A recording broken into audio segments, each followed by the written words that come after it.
We are very good at masking what's really going on. It is a survival mechanism for the modern age. We often find that people who seem the happiest are often suffering the most. And this is because they have become masters at masking and stuffing down their stress and their feelings. Many, many years ago, before I knew anything about spirituality, I was working as a creative director in advertising, and I was working with a partner, and I would come up with the ideas and the copy and the taglines and the slogans and the headlines, and she would make them look beautiful. And she was amazing at her job. She just was so great at design. And we were winning success after success, campaign after campaign, award after award.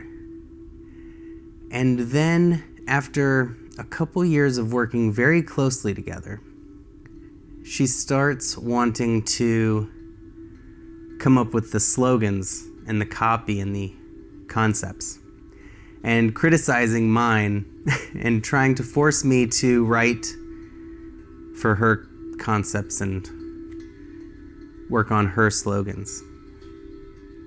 And I just lost it. It became a screaming match between two young siblings. And I just had no awareness, no presence, no idea I was even stressed, and it was accumulating. I had been smoking and drinking, working too much, and sleeping too little for years and years, and it just exploded. And this poor girl, she has every right to share her ideas, and it should be this collaboration, and I should not be so precious and possessive of my ideas. A little later that day, I went for a walk in the park during lunch, and I was just fuming in my mind so much that I had no idea. I just realized while I was in the park sitting on a bench that I had no awareness of what at all was happening in front of me. There was like a big Elmo guy in a costume handing out balloons, and it just snapped me out of it, and I realized that I was so lost in my thoughts and thinking and stress that even though my eyes were open, I was totally lacking presence. I had no awareness of what was going on around me. Anything could have happened. Tom Cruise could have walked by. Elmo literally walked by. And this is what happens when we get too into a mental story. And it happens especially at work because we are spending days and years at the same place.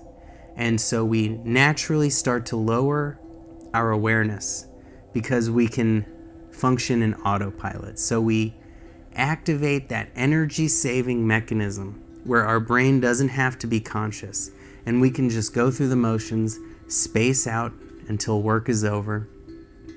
And this is one of the reasons people love vacations so much, because it's totally a different place, and it zaps you into the present moment, and it forces us to see how new and different everything is, even though every single moment is new and different.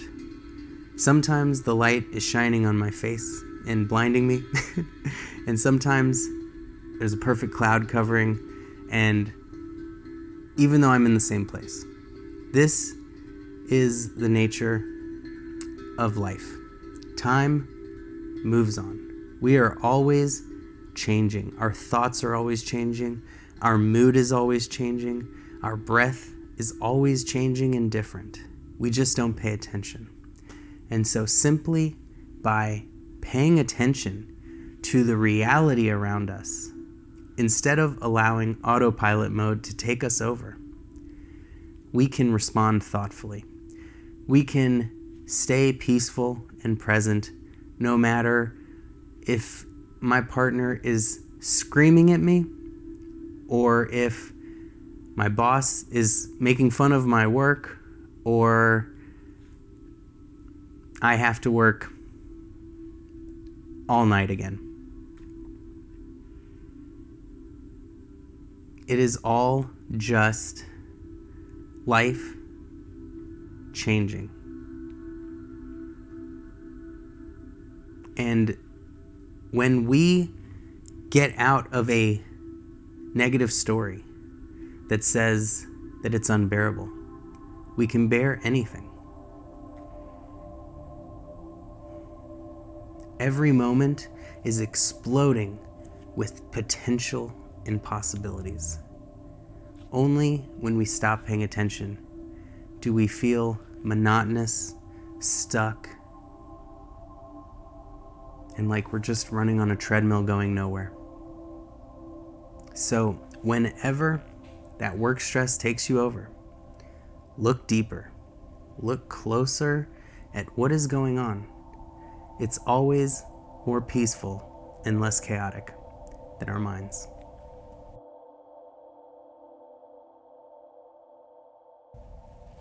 When we are stressed at work, the last thing we want to do is take that stress home to our spouse, our kids, our friends, our family,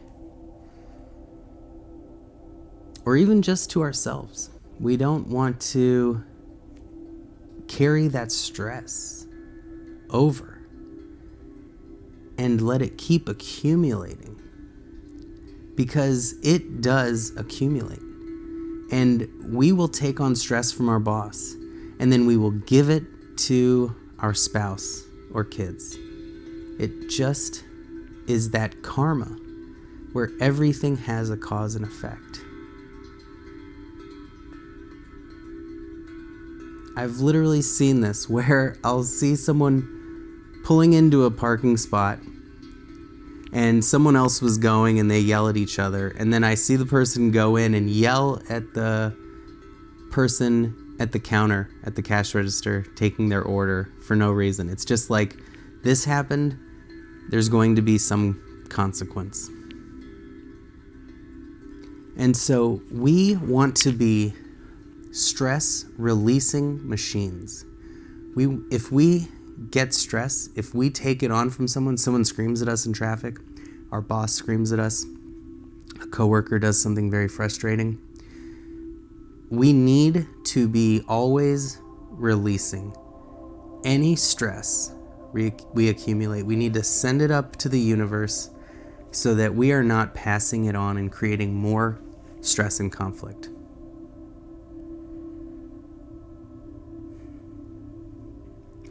When that stress accumulates is when we get the back pain, we get ill, we get depressed, anxious. Everything that happens in the body can go pretty much back to stress. Our immune systems require us to always be releasing stress. It's more difficult in cities and in modern civilization than it used to be when we only got stressed if there was a bear nearby, a snake, a wolf, a tiger. And for one brief moment, we would actually have that stress response that stress was designed for.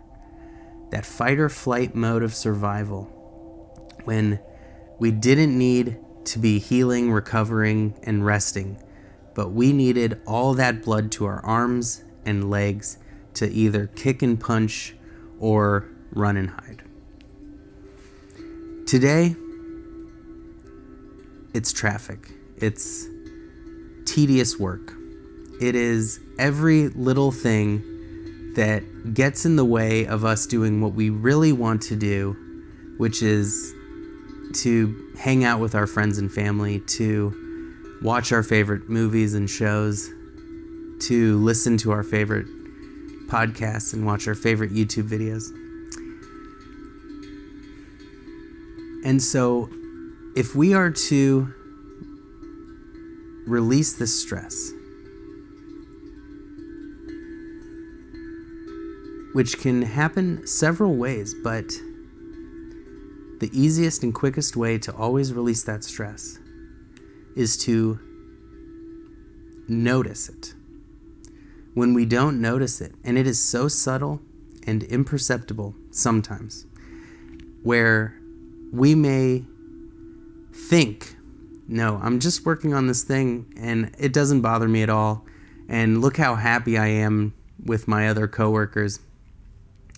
We are very good at masking what's really going on. It is a survival mechanism for the modern age. We often find that people who seem the happiest are often suffering the most. And this is because they have become masters at masking and stuffing down their stress and their feelings.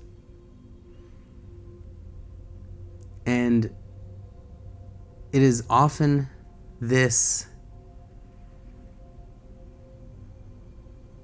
repressed and suppressed emotions that cause all of that pain and illness that happens in our lives, because at least when we are consciously feeling it, we are expressing it. We are letting it out of us. Now, we don't want to be screaming at our family or strangers or our coworkers. So we have to take a different approach and not mask, not stuff down, and not express and take it out on people. And so we have to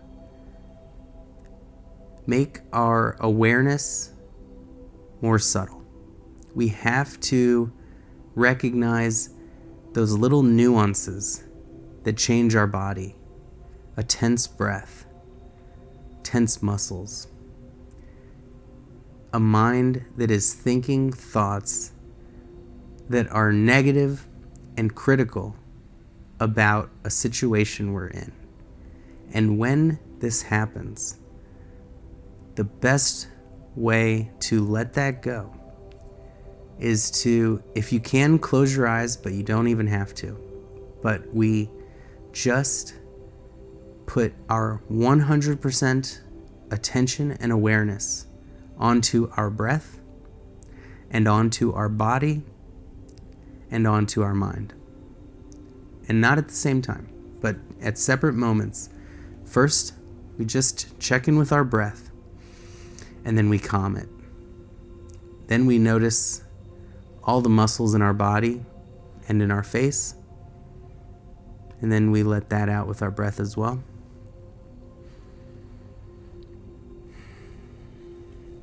And then we turn our attention to something positive.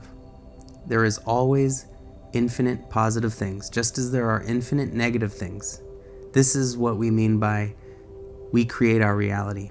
We choose what world to live in. The one where I wish this wasn't happening, I wish I was someone else, I wish my situation was different, or the one where we are grateful to be who we are, where we love our life, and we love these challenges that we know we can get through, and that we don't need the stress, which doesn't help but hurts.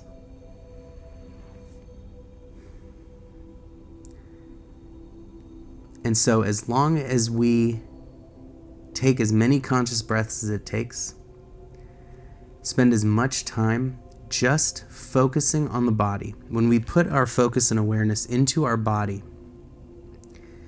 we reconnect the mind and body.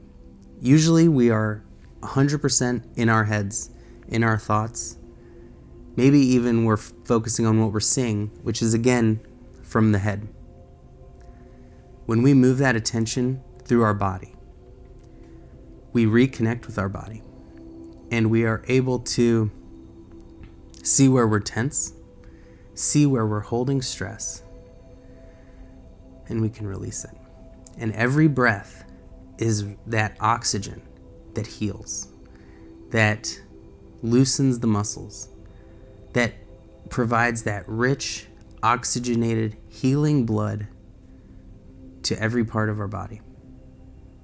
And it is truly where we bring in the freshness of the earth and life itself, and we release all of that used up, stale energy, and we can revitalize ourselves if we pay attention to this process. We may need to pull the car over for a few minutes before we get home to allow that release, and it is essential that we give ourselves that time to rest and recover, just as we did in the wild 10,000 years ago. When that bear would come and we dealt with it, we had the family support. We could lay on the ground and we could relax. We could shake it off. And that is one of the also profound reasons that when we get into a state of stress, as soon as possible, car is always great. We can always put the seat back a little and lie down as much as possible. Lying down tells the body the stress is over, and it's incredibly impactful. So, lie down if you can.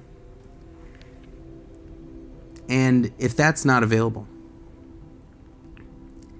something that many animals in the wild do as well is when those stress chemicals in the brain and body start pumping and flowing, we have to burn it off.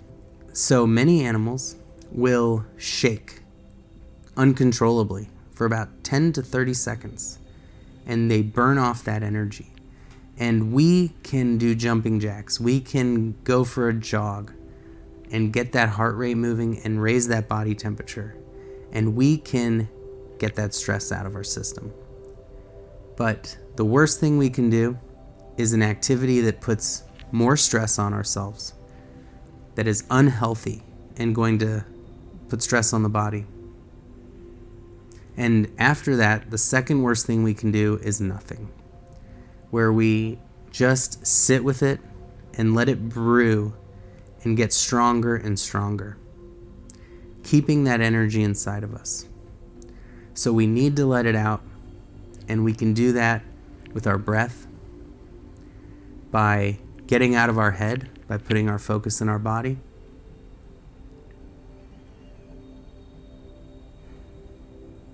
by putting in those good thoughts, those correct thoughts, the way we really want to be, that our highest intention knows we should be thinking, doing, and feeling. And we trust those thoughts not just as much as those negative, unconscious, resisting, stressful thoughts, those critical, judgmental thoughts, but we think and believe them even more strongly. Just because we intentionally think something, we have a tendency to distrust it. Like, that's not real. I'm just telling myself that because I want to believe it. And the truth is, that is your higher self. That is who you truly are. And the moment you start to recognize when your thoughts are infused with your higher self, with wisdom, with thoughtfulness, instead of mindlessness, that is the moment that we stop believing the negative and we start being who we truly wish to be, who we know ourselves to be, and who we truly are.